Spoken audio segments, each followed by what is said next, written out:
Arvind doctor స్పందనల నేతృత్వంలో శ్రేష్ఠ పేరుతోటి శ్రేష్టమైన సేవలు అందించాలనేటువంటి ఒక మంచి లక్ష్యంతో ప్రారంభిస్తున్నటువంటి ఆసుపత్రి.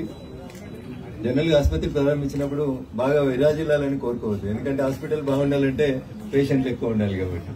కానీ in the larger interest of the public hospital ఎంత తక్కువ నడిస్తే జనానికి అంత మంచిది. కానీ ప్రస్తుత పరిస్థితులలో ఎన్ని హాస్పిటల్స్ ఉన్నా మళ్లీ పొద్దున్న లేసి అన్న ఒక బెడ్ ఇప్పి అనేటువంటి ఒత్తిడి మా మీద పెరుగుతా ఉంది. కాబట్టి ఆసియా ఖండంలోనే అతిపెద్ద పారిశ్రామిక పటాన్చెరు చుట్టుపక్కల సరైనటువంటి మెడికల్ ఫెసిలిటీస్ లేవని ప్రతి చిన్న కార్యక్రమానికి హైదరాబాద్ కి పరిగెత్తాల్సి వస్తుందన్న ప్రస్తుత పరిస్థితులలో కొంతమంది యంగ్ అండ్ డైనమిక్ డాక్టర్స్ వచ్చి ఈ హాస్పిటల్ ని ఈ ప్రాంత ప్రజలకు అందుబాటులో తీసుకురావడానికి శ్రేష్ఠ అనే పేరుతో ప్రారంభించినటువంటి హాస్పిటల్ దినదిన ప్రవర్తమానం కావాలని, బాగా ఎదగాలని మనస్ఫూర్తిగా ఈ ఆసుపత్రి యాజమాన్యానికి, పనిచేసేటువంటి సిబ్బందికి, మా మిత్రుడు గౌరవనీయులు వీరభద్రయ్య గౌడ్ గారికి, స్థానిక కార్పొరేటర్ పుష్ప నాగేష్ గారికి, సోదరి గోదావరి, వేదిక మీద ఉన్న పెద్దలందరికీ, అశోక్ గారికి, నర్సింగ్ గారికి, వేదిక ముందున్నటువంటి డాక్టర్లందరికీ కూడా శుభాకాంక్షలు, అభినందనలు తెలియజేస్తా ఉన్నాను.